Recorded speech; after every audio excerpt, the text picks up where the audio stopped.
Hello दोस्तों, welcome back to my channel fast fix techno. आज की इस वीडियो में हम बात करेंगे डबल चार्जिंग सेक्शन के बारे में कि हमारा फोन जल्दी चार्ज कैसे होता है।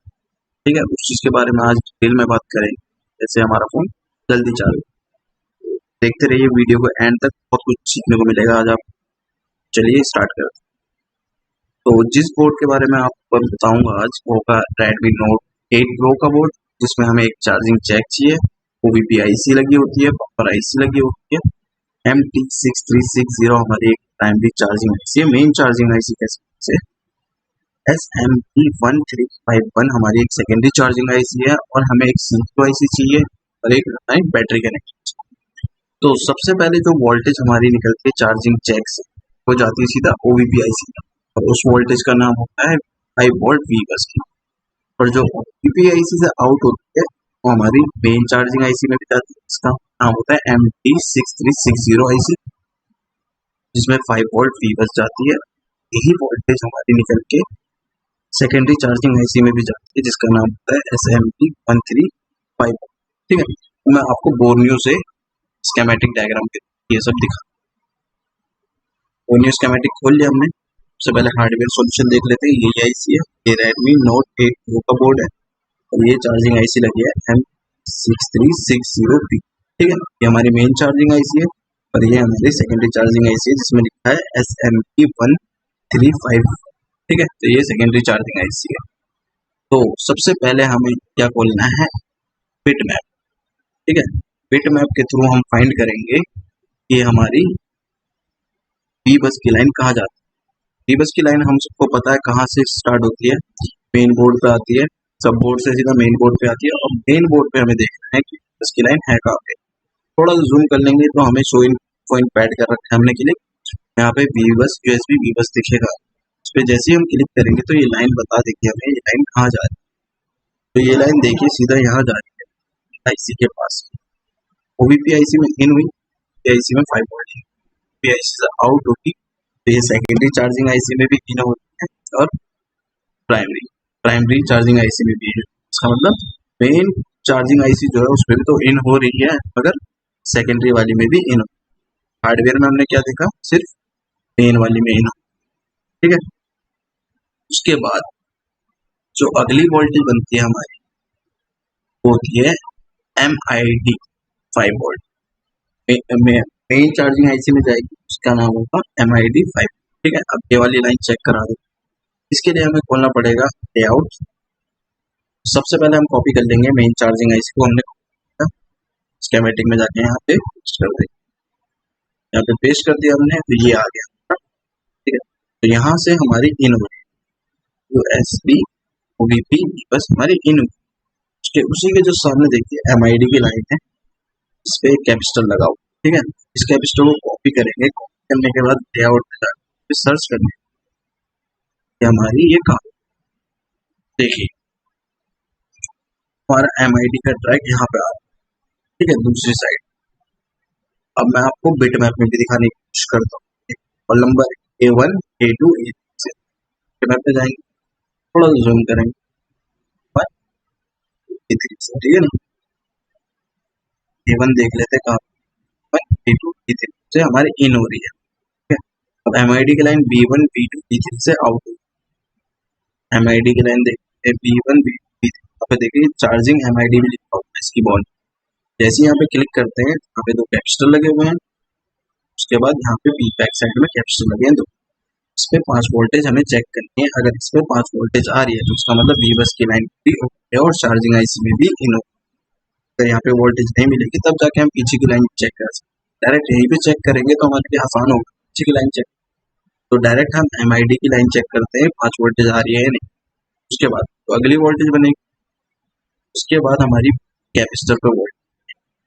ठीक है, बूट कैपेसिटर लगा होता है हमारी प्राइमरी मेन चार्जिंग आईसी में भी, इसको देखना। इसके लिए फिर से स्कीमेटिक पे गए, चार्जिंग आईसी पे ही है, एक बूट कैपेसिटर लगा होता है, चार्जिंग बूट लिखा है यहाँ पे।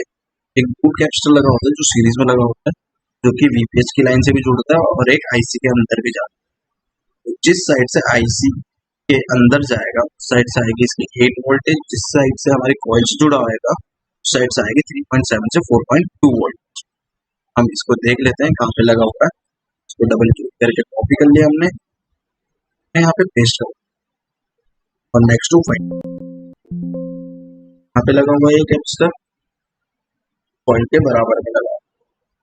एक सेकेंड पेस्ट कर देते हैं, नेक्स्ट टू फाइंड कैप्स्टर। इसी के बगल में एक फाइल लगी है, उसके पास लगा, क्लिक कर देंगे।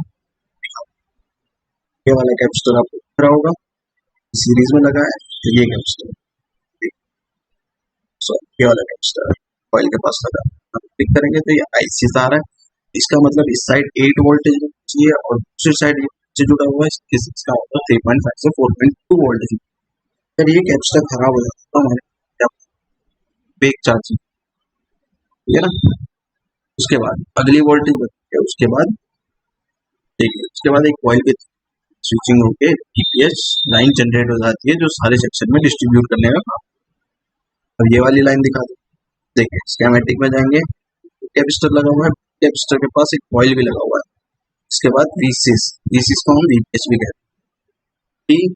कॉइल हमारी, इस कॉइल को कॉपी कर लेते हैं, कहाँ पे पेस्ट करा गए कैपेसिटर के जस्ट पर। बेटा मैं आपको दिखाता हूँ कि लाइन डिस्ट्रीब्यूट कहाँ। ये देखिए कैपेसिटर से जुड़ी है ये कॉइल, जैसे मैं इस पर क्लिक करता हूँ तो ये पूरे सेक्शन में डिस्ट्रीब्यूट कर। एक वीपीएस ये बनती है कि जो पूरे सेक्शन में डिस्ट्रीब्यूट करती है रेडमी नोट 8 में, रेडमी नोट 8 प्रो में, ठीक है ना। पूरे सेक्शन में डिस्ट्रीब्यूट कर रही है, तो यहाँ तक तो क्लियर हो, ठीक है ना। ये तो मेन चार्जिंग आईसी होगी जो डिस्ट्रीब्यूट। उसके बाद फिर ये लाइन हमारी वीबैट आउट कर देती है, ठीक है ना। तो वीबैट आउट कर देती है ये लाइन, देखिए स्कीमेटिक में जाएंगे तो यहीं से ये लाइन वीबैट आउट कर देती है। देखते हैं वीबैट, देखिए यहाँ से ये वीबैट लाइन आउट हो जाएगी, ठीक है ना। ये वीबैट लाइन आउट हो जाएगी जो बैटरी कनेक्टर तक जाएगी। अब उसके बाद एक सिग्नल भेजेगी यही लाइन VDDA 3.1 से 4.2 का, तब जाके ये आईसी एक्टिवेट होगी, ठीक है ना। VDDA तो देख लेते हैं, स्कीमेटिक में सर्च करते हैं डायरेक्ट VDDA, ठीक है। सर्च करा, हमें मिल गई VDDA, ये लाइन मिल गई हमें। अगर हमें ये लाइन कहाँ मिलनी चाहिए, चार्जिंग आईसी में मिलनी चाहिए, ठीक है। चार्जिंग आईसी में देखेंगे हम VDDA ये लाइन कहाँ पे है। चार्जिंग आईसी को कॉपी कर लेते हैं पहले, उसके बाद स्कीमेटिक में पेस्ट करते हैं। ये लाइन कहाँ जाएगी, ये जाएगी हमारी सीधा VDDA लाइन सर्च करनी है हमें, तो ये लाइन हमारी सीधा कहाँ जाएगी, सीधा जाएगी हमारी सेकेंडरी चार्जिंग आईसी। तो देख लेते हैं, इसमें एक रजिस्टर लगा हुआ है, ये लाइन कॉपी करते हैं, देखते हैं कहाँ कहाँ जाती है लाइन। एक ही लाइन सारी जगह जाती, कोई भी एक कंपोनेंट इसकी लाइन का कॉपी, जैसे ये रजिस्टर मैंने कॉपी कर लिया। लेआउट में देखते हैं कहाँ पे है रजिस्टर, पेस्ट करेंगे, नेक्स्ट टू फाइंड पे क्लिक करेंगे, तो ये रजिस्टर चार्जिंग आईसी की जस्ट ऊपर है। ये वाला देख लेते हैं कहाँ पे है रजिस्टर, देखिए ये वाला होगा VDDA, देखना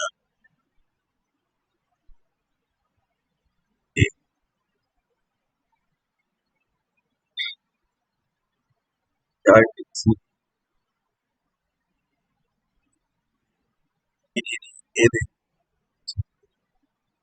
लेआउट में जाके देखते हैं कौन से उसमें एक वाला ऊपर लगा है।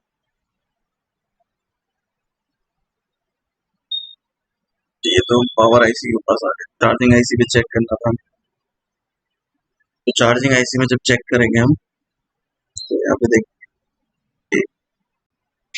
तो VDDA एक सप्लाई ये हमारी सेकेंडरी चार्जिंग आईसी में जाती है, ठीक है ना। प्राइमरी मेन चार्जिंग आईसी निकाल के इसे VDDA की सप्लाई देगी सेकेंडरी चार्जिंग आईसी में, तब जाके ये लाइन है। अब देखते हैं हम इसके बाद ये लाइन आने के बाद हमारी कौन सी वोल्टेज आती है। उसके बाद इसमें भी एक लूप कैपेसिटर लगा होगा, स्विचिंग करवाएगा और इसमें से भी वीपीएस लाइन निकलेगी, मगर इसकी वीपीएस लाइन कहीं नहीं जाती, ठीक है ना। अब ये चेक कर लेते हैं, सेकेंडरी चार्जिंग आईसी को हम कॉपी करेंगे। कॉपी करने के बाद या स्कीमेटिक में पेस्ट कर देंगे। यहाँ पेस्ट कर दिया, नेक्स्ट टू फाइंड पे क्लिक करेंगे तो ये आ गया हम सेकेंडरी चार्जिंग आईसी। ठीक है ना। अब सबसे पहले हमारी वीबस लाइन इसमें इन हुई। इन होने के बाद ये क्या बनाएगी, MID बनाएगी। तो यहाँ पे आपको 5 वोल्टेज चेक करना है, उसको कॉपी कर लेते हैं और यहाँ पे पेस्ट कर दिया, नेक्स्ट फाइंड क्लिक करेंगे। यहाँ पे 33, 34 और 35, 33, 35 से आउट। ठीक है ना। यहाँ देख सकते हैं 33, 34, 35 से आउट होगी MID की लाइन। इसमें एक कैपेसिटर लगा हुआ है, यहाँ पे इसमें 5 वोल्टेज देख रहे हैं, 5 वोल्टेज देख रहे हैं। इसका मतलब वीबस लाइन की हमारी ओके कंडीशन में है। उसके बाद कैपेसिटर भी होगा इसकी लाइन में, तो देखिए एक कैपेसिटर भी लगा होगा, ये लगा कैपेसिटर जो इस लाइन से जुड़ा हुआ है। इस बूट कैपेसिटर को भी पिन नंबर 11 से पिटवेब पे जाएंगे और देखेंगे पिन नंबर 11 का है। ये पिन नंबर 11 कैपेसिटर से जुड़ा हुआ है।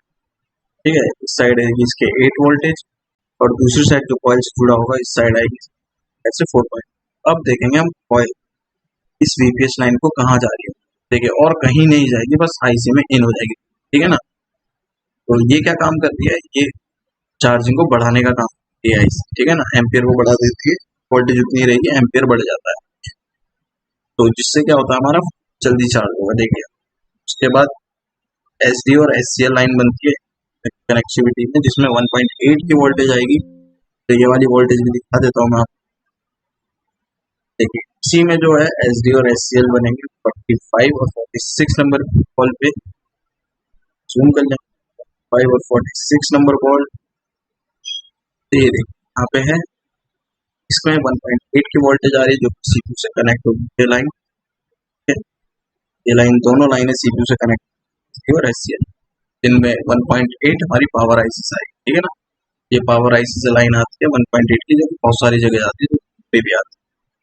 SD और SCL बन गए। उसके बाद आईसी में दिखा भी दिया मैंने कहाँ कहाँ पे बनती है, 45 और 46 पे। उसके बाद चार्जिंग आउट होती है इससे, जो कि इसमें बैट लाइन पे जाके मिल जाती है, जिससे कि एम्पियर वोल्टेज हमारी बढ़ जाएगी। ठीक है। एम्पियर बढ़ जाता है, वोल्टेज उतनी रहती है, जिस वजह से हमारा फास्ट चार्जिंग।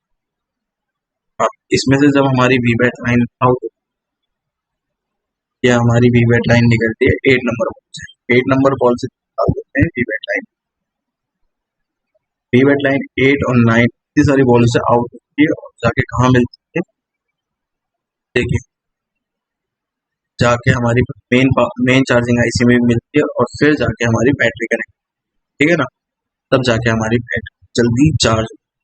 इस तरीके से हमारा सर्किट काम करता है चार्जिंग सेक्शन का। आई होप आपको कुछ ना कुछ समझने को मिला होगा। समझ में आया है थोड़ा सा भी हमारी वीडियो से, अगर आपको कमेंट करके जरूर बताइएगा। मिलते हैं नेक्स्ट वीडियो।